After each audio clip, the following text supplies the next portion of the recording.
La Universidad Católica de Valencia ha celebrado la 7ª edición de la Jornada de Emprendimiento, en la que ha tenido lugar la fase final y el acto de entrega del Premio al Proyecto de Innovación UCV, patrocinado por Caixa Popular, que han recibido Nuria Basgil en categoría de Trabajo Fin de Grado y María Teresa Sisa Pelayo en categoría Trabajo Fin de Máster. Mi trabajo va sobre la producción de un material biodegradable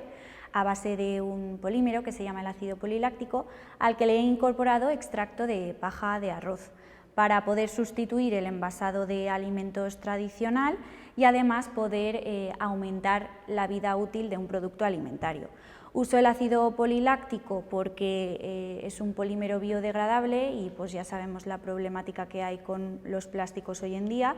y uso el extracto de paja de arroz porque lo que he querido es revalorizar un residuo agroalimentario que no tenía ningún valor económico a día de hoy. Para mí este premio supone una oportunidad para,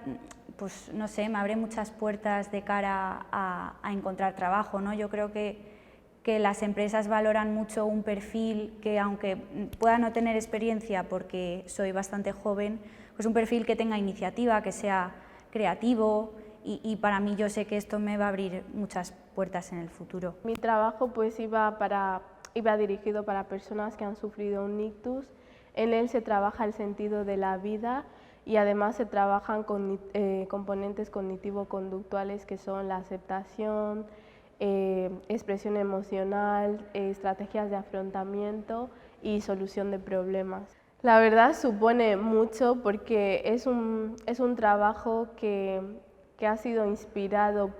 ese trabajo surge del dolor y del amor, porque mi madre sufrió un ictus hace unos años y la verdad fue bastante impactante para toda la familia. A mí me marcó significativamente, y el hecho de ver que ella, a pesar de lo mal que estaba, le seguía viendo el sentido a la vida, le seguía viendo el lado positivo, a mí me motivó bastante y de ahí surge este proyecto. Entonces este proyecto para mí es como un reconocimiento de cómo ante un suceso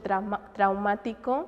se puede sacar esa actitud positiva, porque la vida siempre, como dice